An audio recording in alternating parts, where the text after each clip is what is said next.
2019 సార్వత్రిక ఎన్నికల్లో ఒక్క ఛాన్స్ ఇవ్వండి అంటూ అధికారంలోకి వచ్చిన జగన్మోహన్ రెడ్డి వైకాపా ప్రభుత్వాన్ని 2024 సార్వత్రిక ఎన్నికల్లో కేవలం 11 స్థానాలకు పరిమితం చేసి ఊహించని రీతిలో ఇటు జనసేన పార్టీ, టీడీపీ, బీజేపీ ముగ్గురు కలయికతో జగన్మోహన్ రెడ్డి వైకాపాని ఒక్కసారిగా ప్రతిపక్ష స్థానం కూడా లేకుండా అణగదొక్కి పైకొచ్చినటువంటి పరిస్థితి. ఇవాళ ముఖ్యమంత్రి చంద్రబాబు నాయుడు గారు మేనిఫెస్టోలోని 5 సంతకాలు పెట్టి ఇవాళ ప్రజల్లో ఉన్నటువంటి విశ్వాసాన్ని మరింత బలపరుచుకున్నారు. మెగా డిఎస్సి, అలాగే ల్యాండ్ టైటిలింగ్ యాక్ట్ రద్దు, స్కిల్ డెవలప్మెంట్, అలాగే పెన్షన్లు 3,000 రూపాయలు ఉండేది అర్హులైన వారందరికీ 4,000 రూపాయలు, అలాగే అన్నా క్యాంటీన్ల పునరుద్ధరణ, ఈ 5 అంశాల మీద సంతకాలు పెట్టి వారిలో ఉన్నటువంటి విశ్వాసాన్ని మరింత బలపరుచుకున్నారు. ఈ నేపథ్యంలో తిరుపతి రాములవారి దక్షిణమడ వీధిలో గల చిగోరా ఆధ్యాత్మిక కేంద్రం, అలాగే టీడీపీ రాష్ట్ర సాధికార సభ్యులు హనుమంతరావు గారి నేతృత్వంలో ఇక్కడ సంబరాలు చేసుకుంటున్నారు. ఈ 5 సంతకాలు మేనిఫెస్టోల మీద సంతకాలు పెట్టినందుకు ముఖ్యమంత్రి చంద్రబాబు నాయుడు గారు, అలాగే రాష్ట్రం మరింత అభివృద్ధి పదంలో దూసుకుపోతుందని కూడా ఒకరికొకరు పరస్పరం తిరుపతి మాజీ ఎమ్మెల్యే సుగుణమ్మ గారి ఆధ్వర్యంలో స్వీట్లు పంచిపెట్టుకుంటూ పరస్పరం శుభాకాంక్షలు తెలియజేసుకుంటున్నారు. మాజీ ఎమ్మెల్యే సుగుణమ్మ గారు ఇవాళ మనతో కూడా ఉన్నారు. వారి పలకరించే ప్రయత్నం చేద్దాం. నమస్కారం అమ్మ. ఇవాళ ప్రజల అభిమానాన్ని చూరగొనేటట్లుగా 3 పార్టీలు కూడా ఏకమై త్రిమూర్తులు లాంటి వారు నరేంద్ర మోదీ గారు, చంద్రబాబు నాయుడు గారు, అలాగే పవన్ కళ్యాణ్ గారు ఈ శక్తి అంతా కూడా తీసుకుని ఏదైతే ప్రజలకు వాగ్దానం చేశారో అవన్నిట్లో కూడా మేనిఫెస్టోలో ఉన్నటువంటి 5 అంశాల మీద సంతకాలు పెట్టారు. దానికి సంబంధించి ఇక్కడ ఉన్నటువంటి బ్రాహ్మణ సమూహంలోని నాయకులతో మీరందరూ స్వీట్లు పరస్పరం పంచుకుని సంబరాలు చేసుకుంటున్నారు. అయితే 3 గ్యాస్ సిలిండర్లు ఎప్పుడు ఇస్తారు, అలాగే తెలంగాణలో కర్ణాటకలో లాగా ఉచిత బస్సు ఏపీఎస్ఆర్టీసీ మహిళలను ఎక్కిస్తానని చెప్తున్నారు. ఆ ఉచిత బస్సు మహిళలను ఎప్పుడు ఎక్కిస్తారు, వాటి మీద ఏమన్నా మీకు తెలుసుంటే చెప్పండి. ఓం నమో వెంకటేశాయ.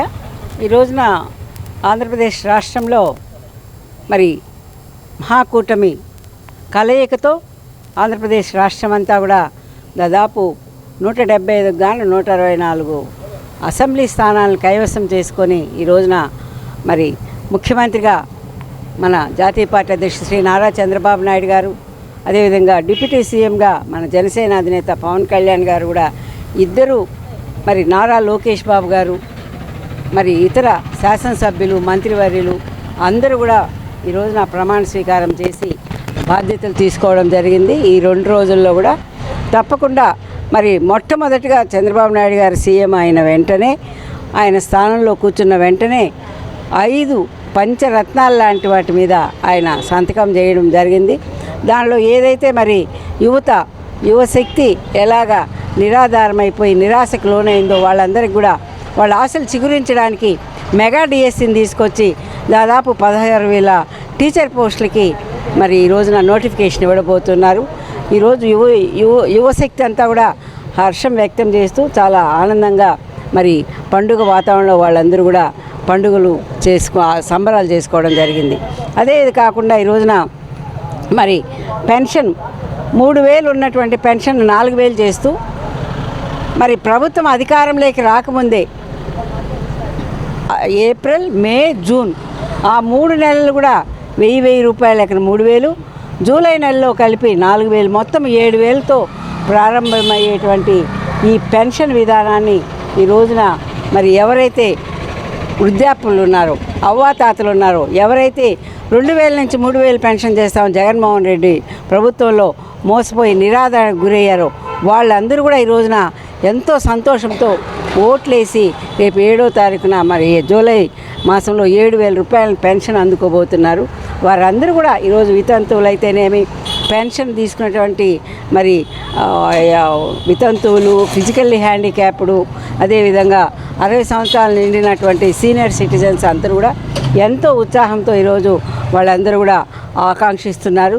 వారందరూ కూడా ఈ రోజున ఇక్కడ మన తిరుపతి నగరంలో చిగోరా ఆధ్యాత్మిక కేంద్రం ఆధ్వర్యంలో మన హనుమంతరావు గారు తెలుగుదేశం పార్టీ స్టేట్ సాధికార సమితి సభ్యుడిగా బ్రాహ్మణ సమాజానికి ఉన్నారు. వారి ఆధ్వర్యంలో ఇప్పటికే మరి ఎంతోమంది పేద బ్రాహ్మిన్స్కి వాళ్ళ కులాల వారికి కూడా ఎన్నో సహాయ సహకారాలు అందించినటువంటి ఈ సంస్థ అధినేత అయినటువంటి మన హనుమంతరావు గారు మరి బ్యాంకు ద్వారా రుణాలు ఇవ్వడం కానివ్వండి, అదేవిధంగా వాళ్ళకి రేషన్ కార్డులు చేయించడం కానివ్వండి, అదేవిధంగా భవిష్యత్తు గ్యారంటీ, బాబు షూరిటీ కార్యక్రమంలో కూడా చాలామంది ఎవరైతే పేద బ్రాహ్మిన్స్ ఉన్నారో వాళ్ళందరికీ కూడా సహాయం అందించాలనే ఉద్దేశంతో అవన్నీ కూడా మరి చిత్తశుద్ధితో చేసినటువంటి వ్యక్తి మన హనుమంతరావు గారు.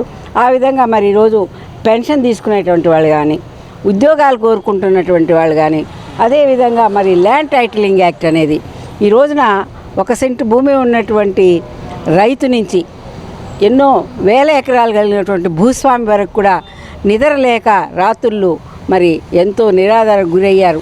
ఈ జగన్మోహన్ రెడ్డి తీసుకొచ్చినటువంటి నల్ల జీవో ఏదైతే ఉందో ల్యాండ్ టైటిలింగ్ యాక్టు, దానికి భయపడి మరి అదే చంద్రబాబు నాయుడు గారు ఆ రోజుల్లోనే చెప్పడం జరిగింది. మరి మేము వచ్చిన వెంటనే ల్యాండ్ టైటిల్ యాక్ట్ రద్దు చేస్తున్నాము, ఎవ్వరు కూడా మీ ఆస్తులను కోల్పోవాల్సిన అవసరం లేదు, మీరు అధైర్యపడకండి అని చెప్పడం జరిగింది. వెంటనే వచ్చి అది కూడా ఒక సంతకం చేయడంతో ఈ రోజున ఆంధ్రప్రదేశ్లో ఉన్నటువంటి ప్రతి ఒక్క భూస్వామి కూడా ఎంతో సంతోషంతో కూడా పండుగ చేసుకోవడం జరిగింది. అదే కాకుండా ఈ రోజున అన్నా క్యాంటీన్ల ద్వారా దాదాపు 5 రూపాయలకే ఒక పరిశుభ్రమైనటువంటి వాతావరణంలో, ఒక ఆరోగ్యకరమైనటువంటి ఆహారాన్ని ఆరోగ్యకరమైన వాతావరణంలో భోంచేసి ఫాస్ట్ ఫుడ్ సెంటర్లో ఏ విధంగా అయితే హాట్ క్యారియర్స్ తీసుకొచ్చి వాళ్ళకి ఒక స్వీటు, ఇడ్లీ, వడ, పొంగలి, సాంబార్, చట్నీ ఇన్ని కలయికతో 5 రూపాయలకే భోంచేసి కడుపు నిండా భోంచేసి కంటారా నిద్రపోతూ ఆరోగ్యాన్ని కూడా పెంపొందించుకున్నటువంటి పేద బడుగు బలహీన వర్గాల వారికి మరి ఈ రోజున అన్నా క్యాంటీన్లు కూడా వెంటనే తెరిపించి వాళ్ళ యొక్క అన్నదాన కార్యక్రమాన్ని చేపట్టినటువంటి ప్రభుత్వం ఈ తెలుగుదేశం ప్రభుత్వం. అదే కాకుండా ఈ రోజున యువగళం పేరుతో మన నారా లోకేష్ బాబు గారు పాదయాత్రలు చేసి యువత ఎంత నిరాధారణకు గురై వాళ్ళలో ఉన్నటువంటి ఆ స్కిల్స్ని ఎలా బయటికి తీసుకొచ్చి వాళ్ళందరికీ కూడా ఒక ఉపాధి కల్పించి ఆర్థికంగా మరి వాళ్ళ కుటుంబాలని బలోపేతం చేయాలనే విధంగా కూడా మరి స్కిల్ సెన్సెస్ తీసుకురావడం జరిగింది.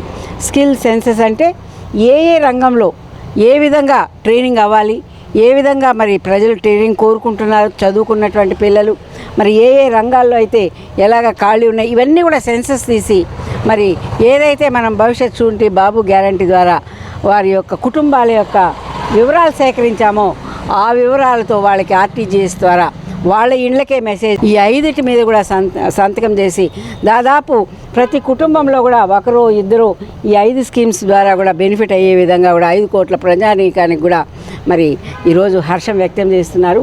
అదే కాదు మరి ఈ రోజున మేనిఫెస్టోలో ఇచ్చినటువంటి మహిళల కోసం ఇచ్చినటువంటి 18,000 ఒక సంవత్సరానికి 18 సంవత్సరాలు నిండినటువంటి మహిళ ఎవరైతే హౌస్ వైఫ్గా ఉందో 60 సంవత్సరాల వరకు 59 సంవత్సరాల వరకు కూడా ఆవిడకు మరి 18,000 రూపాయలు వాళ్ళ బ్యాంక్ అకౌంట్లో కూడా వేయడం జరుగుతుంది. అదేవిధంగా మరి ఉచిత బస్సు ప్రయాణం కూడా కల్పించడం జరుగుతుంది. అదే కాకుండా 3 ఉచిత గ్యాస్ సిలిండర్లు కూడా ఒక సంవత్సరానికి ఇవ్వడం కూడా జరుగుతుంది. ఇదంతా కూడా మరి ఈరోజు రేపు జరగబోయేటటువంటి క్యాబినెట్ మీటింగ్లో కూడా ఇవన్నీ కూడా మరి చర్చించి వెంటనే కూడా నిర్ణయాలు తీసుకొని సంతకాలు చేసే అవకాశం ఉంటుంది. కాబట్టి ఈ రోజున ప్రజలంతా కూడా ఈ ప్రభుత్వాన్ని స్వాగతిస్తున్నారు. సుపరిపాలన ఆంధ్రప్రదేశ్ రాష్ట్రంలో ప్రారంభమైపోయింది. జగన్మోహన్ రెడ్డి యొక్క శని వైదొలిగిపోయింది. జగన్మోహన్ రెడ్డి యొక్క కక్ష సాధింపు చర్యలకు ఎవరూ లోను కావాల్సిన అవసరం లేదు. ఈరోజు ప్రజలంతా కూడా తిన్నా తినకపోయినా ఒక స్వేచ్ఛాయుత వాతావరణంలో ఒక సంతోషంగా కూడా ఈరోజు కంటి నిండా నిద్రపోతున్నారంటే మరి వాళ్ళు భయపడినటువంటి ఆ భయాలన్నీ కూడా తొలగించినటువంటి ఈ మహాకూటమి ప్రభుత్వం వచ్చిన దగ్గర నుంచి కూడా ఈరోజు ప్రజలు ఎంతో స్వేచ్ఛగా మరి సుఖంగా సంతోషంగా కూడా ఉన్నారు. మరి వారు మేనిఫెస్టోలో పెట్టినటువన్నీ కూడా ఫస్ట్ చంద్రబాబు నాయుడు గారు అమలుపరిచి తర్వాత కూడా చెప్పినవే కాకుండా చెప్పనివి కూడా ఎన్నో ప్రజల కోసం నిత్యం ఆలోచన చేస్తూ పుట్టే బిడ్డ దగ్గర నుంచి కడుపులో ఉండే బిడ్డ దగ్గర నుంచి చనిపోయే మున్సలి వరకు కూడా ఆలోచన చేస్తూ ఏ విధంగా మనం వీళ్ళని ఆదుకోవాలి, ఏ విధంగా వీళ్ళని మనం సంతోషపెట్టాలి అని చెప్పి ఒక కుటుంబ సభ్యుల వలె బాధ్యత తీసుకునేటువంటి చంద్రబాబు నాయుడు గారు మనకు ముఖ్యమంత్రి అయ్యారు. తప్పకుండా ప్రతి ఒక్క కుటుంబం కూడా అభివృద్ధి చెందుతుంది. ప్రతి కుటుంబానికి ఆయనే మనందరికీ కూడా యజమానిగా ఉంటూ ఈరోజున ఆయన ఎన్నో కోరికలు తీరుస్తూ ఎన్నో మనకు ఉన్నటువంటి బాధ్యతలను ఆయన తీసుకొని మనకు బాధ్యతాయుతంగా ఒక జవాబుదారీతనంగా పరిపాలన అందించడానికి ఆయన వచ్చారు. గతంలో 200 రూపాయలు ఉన్నటువంటి పెన్షన్ను 2,000 రూపాయలు చేసినటువంటి ఘనత కూడా అప్పట్లో తెలుగుదేశం పార్టీదే. ప్రస్తుతం ఇక్కడ బ్రాహ్మణ సమూహంలో మీరున్నారు, ఇక్కడ ముఖ్య అతిథిగా పాల్గొన్నారు. గతంలో తెలుగుదేశం పార్టీ ప్రభుత్వంలోనే ఈ బ్రాహ్మణ బ్యాంకు కానీ కార్పొరేషన్ కానీ ఇవన్నీ కూడా ఇన్కార్పొరేట్ చేయబడ్డాయి. ఇప్పుడు మళ్ళీ కొత్త పథకాలు ఏమన్నా ప్రవేశపెడతారా? ఈ బ్రాహ్మణుల అభ్యున్నతికి కానీ వాళ్ళ కార్పొరేషన్ యొక్క మళ్ళీ పూర్వ వైభవానికి కానీ ఏ విధంగా ప్లాన్స్ ఏమన్నా ఉన్నాయి? అవి ఏమన్నా మీ ఐడియాకి వచ్చాయా? దాన్ని ఏ విధంగా ఇంప్లిమెంట్ చేస్తున్నారు? హనుమంతరావు గారు లాంటి ఇక్కడ ఉన్నటువంటి పెద్దవాళ్ళు మీ దృష్టికి ఏమన్నా తీసుకొచ్చారా? ఈ రోజున వాళ్ళ సమాజం నుంచి వాళ్ళ కుల సంఘాల దగ్గర నుంచి కూడా ఎలాంటి మరి ఎలాంటి సూచనలు వచ్చినా కూడా వాటిని అన్నిటి కూడా అమలు చేయడానికి మేము ఆలోచన చేస్తాము. తప్పకుండా చంద్రబాబు నాయుడు గారు అందరికీ న్యాయం చేసి అందరూ కూడా ఈరోజు పేదవాడు కూడా నేను ధనికుడిని అనే విధంగా కూడా నేను సహాయ సహకారాలు అందిస్తాను. P4 ద్వారా 1000 రూపాయలు ఉండేటువంటి ఆస్తి పరుడిని లక్షాధికారిని చేసే బాధ్యత నేను తీసుకుంటానని కూడా ఆయన చెప్పడం జరిగింది. అదే కాదు, ఈ రోజున ఎవరైతే జనాభా ప్రాతిపదికన తక్కువ జనాభా కలిగినటువంటి కులాల వారికి కూడా మరి నేను నామినేటెడ్ పోస్టులు ఇచ్చి వాళ్ళకి మరి ఎలక్షన్లో కూడా నిలబడే స్తోమత ఉంటే ఆ విధంగా కూడా వాళ్ళకి ప్రోత్సహించి తప్పకుండా అన్ని కులాల వారిని కూడా నేను పేదవారి నుంచి ధనికులు చేస్తాను, అందరికి కూడా సమ పరిపాలన అందిస్తాను కూడా ఆయన చెప్పడం జరిగింది. మేనిఫెస్టోలో పలుమార్లు కూడా ఆయన చెప్పడం జరిగింది. ఆ విధంగా మరి ఎవరైనా కూడా జనాభాలో తక్కువ ఉన్నటువంటి ఒక కులాలు వారిని మరి వారి పర్సంటేజ్ ఆఫ్ పాపులేషన్ బట్టి వారికి మరి కార్పొరేషన్ పదవులు ఇచ్చి వారికి నామినేటెడ్ పదవులు ఇచ్చి వారిని మరి ఆర్థికంగా బలోపేతం చేయడానికి కూడా తగు నిర్ణయాలు త్వరలోనే తీసుకోవడం జరుగుతుంది. ధన్యవాదాలమ్మా. మొత్తం మీద ఇవాళ చూస్తే రాష్ట్ర వ్యాప్తంగా తీసుకున్నటువంటి అనేక సంక్షేమ పథకాలు అమలు చేసేటటువంటి నిర్ణయాలు అన్ని కులాలకు చెందేటటువంటి విధంగా సీఎం గారు నిర్ణయం తీసుకున్నటువంటి నేపథ్యంలో ఇక్కడ మాజీ ఎమ్మెల్యే సుగుణమ్మ గారి ఆధ్వర్యంలో పరస్పరం స్వీట్లు పంచుకొని వారి ఆనంద హర్షాతిరేకాలు వ్యక్తం చేస్తున్నటువంటి నేపథ్యంలో ఇక్కడ తిరుపతి రాములవారి దక్షిణమాడ వీధిలో కోదండరామాల దక్షిణమాడ వీధిలో గల చిగోరా ఆధ్యాత్మిక సేవా కేంద్రంలో వ్యవస్థాపకులు అలాగే తెలుగుదేశం పార్టీ రాష్ట్ర సాధికార సమితి సభ్యులు చిత్రపు హనుమంతరావు గారు కూడా ఉన్నారు. వారి ఆధ్వర్యంలోనే ఇవాళ ఈ కార్యక్రమం జరుగుతుంది. వారిని పలకరించేటటువంటి ప్రయత్నం చేద్దాం. నమస్కారం హనుమంతరావు గారు. అప్పట్లో ఉన్నటువంటి సుగుణమ్మ గారు ఎమ్మెల్యేగా ఉన్నప్పుడు కూడా బ్రాహ్మణ సంక్షేమానికి అలాగే బ్రాహ్మణుల అభివృద్ధికి వారు అనేక కార్యక్రమాల దగ్గరుండి ముందుంటి నడిపించినటువంటి విషయం కూడా ఇక్కడ తిరుపతి ప్రజలందరికీ తెలుసు. ఈ నేపథ్యంలో మళ్ళీ పూర్వ వైభవాన్ని సంతరించుకొని తెలుగుదేశం పార్టీ ఇప్పుడు బీజేపీ జనసేన పార్టీతో కూడా కలుసుకొని ఇప్పుడు మళ్ళీ అధికారంలోకి చేపట్టింది. ఈ నేపథ్యంలో బ్రాహ్మణ బ్యాంకు ఒక పరిస్థితి కానీ కార్పొరేషన్ పరిస్థితి కానీ ఇక్కడ బ్రాహ్మణులు ఎదురు చూసేటటువంటి సంక్షేమ పథకాలు కానీ ఏ విధంగా అందుతాయని భావిస్తున్నారు? ప్రభుత్వం తరపు నుంచి మీకు అందాల్సినటువంటి సహాయ సహకారాలు ఏ విధంగా ఉన్నాయి? ముందుగా రాష్ట్రంలో రాక్షస పాలన పోయి రామరాజ్యాన్ని స్థాపించడంలో ఉడతాభక్తిగా చేసినటువంటి యావత్ రాష్ట్రంలోని బ్రాహ్మణులందరికీ కూడా 99% ఓటింగ్ చేసి ఈ రామరాజ్యం రావడానికి సహకరించిన వారందరికీ ధన్యవాదాలు చెప్పడం కోసమే ఈరోజు మా సోదర సమానురాలు అయినటువంటి మాజీ శాసనసభ్యురాలు, ఆ మాజీనే కాదు ఇప్పటికి కూడా మాకు ఎమ్మెల్యే ఆమె అని అనుకుంటాం, ఆరణ శ్రీనివాసులు గారికి మా మిత్రధర్మంలో వారికి సీట్ ఇచ్చినా కూడా మాకు నాయకురాలు ఆమె ఆధ్వర్యంలోనే తిరుపతిలో కోఆపరేటివ్ బ్యాంకు ఓపెన్ చేయడం కూడా జరిగింది. చంద్రబాబు నాయుడు గారు ఎన్నికల ముందు మాత్రమే హామీ ఇచ్చారు, బ్రాహ్మణ కార్పొరేషన్ని పునరుద్ధరణ చేయటము, అది యథావిధిగా గతంలో ఎలా బ్రాహ్మణ్ కార్పొరేషన్ ద్వారా విధి విధానాలు జరుగుతున్నాయో దాని ద్వారానే అన్నీ జరుగుతాయని లోకేష్ బాబు గారు చంద్రబాబు నాయుడు గారు కూడా హామీ ఇవ్వడం జరుగుతుంది. అలాగే సాధికార సమితి ఇచ్చినటువంటి రాష్ట్ర వ్యాప్తంగా ఇచ్చినటువంటి సాధికార సమితి వారందరూ కూడా ఏకకంఠంతో 13 మంది సభ్యులు కూడా బ్రాహ్మణ కార్పొరేషన్ని పునరుద్ధరణ చేయాలని వారిని అడగడం జరిగింది. వారిని మొట్టమొదటిగా దాన్ని అమలు చేస్తామని వారు హామీ ఇవ్వడం జరిగింది. అదే కాకుండా ఈ బ్రాహ్మణ్ కోఆపరేటివ్ క్రెడిట్ సొసైటీ గతంలో చంద్రబాబు నాయుడు గారు ఉండగా 2014లో 20 కోట్లతో ఈ బ్రాహ్మణ్ కోఆపరేటివ్ క్రెడిట్ సొసైటీ ప్రారంభిస్తే ఆనాడు 65,000 మంది రాష్ట్ర వ్యాప్తంగా సభ్యులతో ఈ తిరుపతి జిల్లాలో 7,000 మంది 5,000 మందిని చేస్తే ఈ 5 ఏళ్లలో ఈ ప్రభుత్వంలో ఉన్న ప్రబుద్ధులంతా కలిసి 10,000 మందిని పేర్చుకోగలిగారు. ఏదైనా 75,000 మందితో ఈ cooperative credit society Chandrababu Naidu గారు ఇచ్చిన 50 కోట్లతో ఈరోజు 365 కోట్ల రూపాయలు మూలధనం కేవలం బ్రాహ్మణుల యొక్క డబ్బుతోనే దీన్ని నిర్విరామంగా అందరికీ కూడా సాధ్యమైన తక్కువ వడ్డీలతో ఇవ్వడం జరుగుతుంది. దానితో పార్టీలతో పని లేకుండా అర్హత గల ప్రతి ఒక్కరికి కూడా దానికి లోన్లు ఇవ్వడం జరుగుతుంది. దానికి స్థానిక శాసనసభ్యులుగా సుగుణమ్మ గారు చాలా సహకారం చేస్తున్నారు. ఆ సహకారం ముందు ముందు కొనసాగాల. దీని సొసైటీని కూడా బలోపేతం చేస్తాను మేనిఫెస్టోలో చంద్రబాబు నాయుడు గారు ఉమ్మడి మేనిఫెస్టోలో కూడా ప్రకటించడం జరిగింది. మేము కూడా వారిని అదే రకంగా మరింత 50 కోట్లతోనే ఇచ్చిన నిధుల్ని 365 కోట్లు చేస్తే ఇంకొంచెం 100 కోట్లు ఇస్తే ఇంకా ఎక్కువ మందికి రుణాలు ఇవ్వడానికి అవకాశం ఉంటుందనే ఉద్దేశంలో మేము ఆశిస్తున్నాం. తప్పకుండా జరుగుతుంది. వారి మేనిఫెస్టోలో పెట్టింది మేము మొదట అడిగింది ధూపదీప నైవేద్యాల స్కీమ్గా ఒక 5,000 ఇచ్చేవారు గత ప్రభుత్వంలో, దాన్ని 10,000 చేయండి అని అడిగాము. దాన్ని మొన్నే ఎండోమెంట్ మినిస్టర్ గారు రామనారాయణ రెడ్డి గారు 10,000 రూపాయలు పెంచడం జరిగింది. అది ఆ ఫైల్ కూడా సీఎం గారు సంతకం అవ్వడంతో రేపు మొదటి తేదీకి కూడా ఆ టెంపుల్లో పనిచేసే వాళ్ళందరికీ కూడా 10,000 ఇవ్వడం జరుగుతుంది.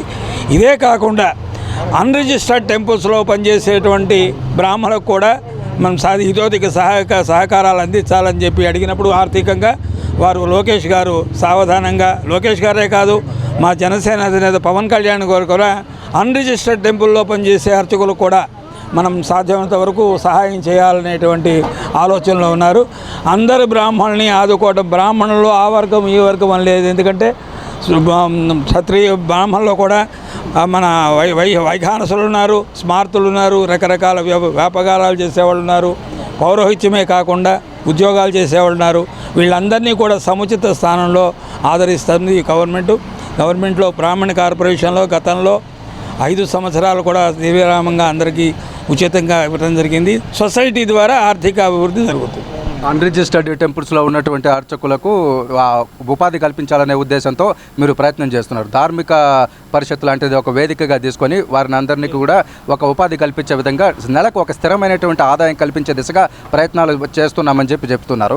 మరోవైపు రిజిస్టర్డ్ అతిపెద్ద హిందూ ధార్మిక సంస్థగా ఉన్నటువంటి తిరుమల తిరుపతి దేవస్థానంలో లడ్డూ పోటు కార్మికులందరూ కూడా మమ్మల్ని కూడా పర్మనెంట్ చేస్తే బాగుంటుంది కదా అనేటటువంటి వాదన ఎప్పటి నుంచో వినిపిస్తున్నారు. దీని మీద కూడా ఏమన్నా మీరు కృషి చేసే ప్రయత్నం చేస్తారు? ఈ సాధికార సమితి ద్వారా పెట్టిన తర్వాత బుచ్చిరామ్ ప్రసాద్ గారి ద్వారా మా చంద్రబాబు నాయుడు గారికి, లోకేష్ గారి దృష్టికి, పవన్ కళ్యాణ్ గారి దృష్టికి కూడా తీసుకువెళ్ళడం జరిగింది. అది తీసుకువెళ్ళి చాలామందికి ఇస్తుంటే ఆ లడ్డూ పోర్ట్లో పనిచేసే వాళ్ళు పర్మనెంట్ ఎంప్లాయీ అని తెలియని వాళ్ళు చాలామంది ఉన్నారు. వాళ్ళందరినీ కూడా పర్మనెంట్ చేసి వాళ్ళకి ఉద్యోగ భద్రత కల్పించి వాళ్ళు అన్ని రకాలా చేయాలని వారికి చెప్పడం జరిగింది. వారి దృష్టికి వెళ్ళింది, సీఎం గారి దృష్టికి. సాధ్యమైన త్వరలో ఆ సమస్య పరిష్కారం చేస్తారని మా సాధికార. ధన్యవాదాలు సార్. మొత్తం మీద చూస్తే మెగా డిఎస్సి అలాగే ల్యాండ్ రిజిస్ట్రేషన్స్ వాటి మీద చట్టం రద్దు చేసే విధంగా, అలాగే నిరుద్యోగ భృతిని ఉద్యోగులకు కల్పిస్తూ నైపుణ్యాభివృద్ధి శిక్షణ మీద అన్నా క్యాంటీన్ల పునరుద్ధరణ, అలాగే స్కిల్స్ డెవలప్మెంట్ మీద ముఖ్యమంత్రి చంద్రబాబు నాయుడు సంతకాలు పెట్టిన నేపథ్యంలో రాష్ట్ర ప్రజలందరూ కూడా హర్షాతిరేకాలు వ్యక్తం చేస్తూ ఇక్కడ ప్రత్యేకించి తిరుపతిలో మాజీ ఎమ్మెల్యే సుగుణమ్మ గారి ఆధ్వర్యంలో పరస్పరం స్వీట్లు పంచుకుని హర్షాతిరేకాలు వ్యక్తం చేస్తూ పండుగ వాతావరణంలో సంబరాలు జరుపుకుంటున్నారు. మరోవైపు ఇక్కడ ప్రత్యేకించి బ్రాహ్మణ కార్పొరేషన్, బ్రాహ్మణ బ్యాంకుకు సంబంధించి లబ్ధి పొందినటువంటి వారు, తిరుపతిలో ఉన్నటువంటి బ్రాహ్మణ మహిళలందరూ కూడా ఇక్కడ పెద్ద ఎత్తున చేరి ఇవాళ మాజీ ఎమ్మెల్యే సుగుణమ్మ గారి ఆధ్వర్యంలో ఈ సంబరాల్లో పాల్గొన్నటువంటి పరిస్థితి. మరోవైపు చిత్రపు హనుమంతరావు గారు టీడీపీ సాధికార సమితి సభ్యులుగా ఉంటూ వారు బ్రాహ్మణ కార్పొరేషన్ బ్యాంకు అభివృద్ధికి కూడా గతంలో తెలుగుదేశం పార్టీ హయాంలో ఉన్నప్పటి నుంచి కృషి చేస్తున్నారు. ఈ నేపథ్యంలో కొండ మీద ఉన్నటువంటి లడ్డూ పోటు కార్మికులను కూడా పర్మనెంట్ చేస్తాం, అలాగే ధార్మిక పరిషత్తును ఒకదాన్ని తీసుకుని వచ్చి అన్రిజిస్టర్డ్ బాడీలుగా ఉన్నటువంటి దేవాలయాల్లో ఉన్నటువంటి అర్చకులందరికీ కూడా నెలకు స్థిరమైనటువంటి ఆదాయం కల్పించేటటువంటి ప్రయత్నం కూడా చేస్తున్నామని చెప్తున్నారు హనుమంతరావు గారు. ఇది వాళ్ళ డిస్కషన్. రేపు మరో అంశంపై మళ్ళీ కలుద్దాం.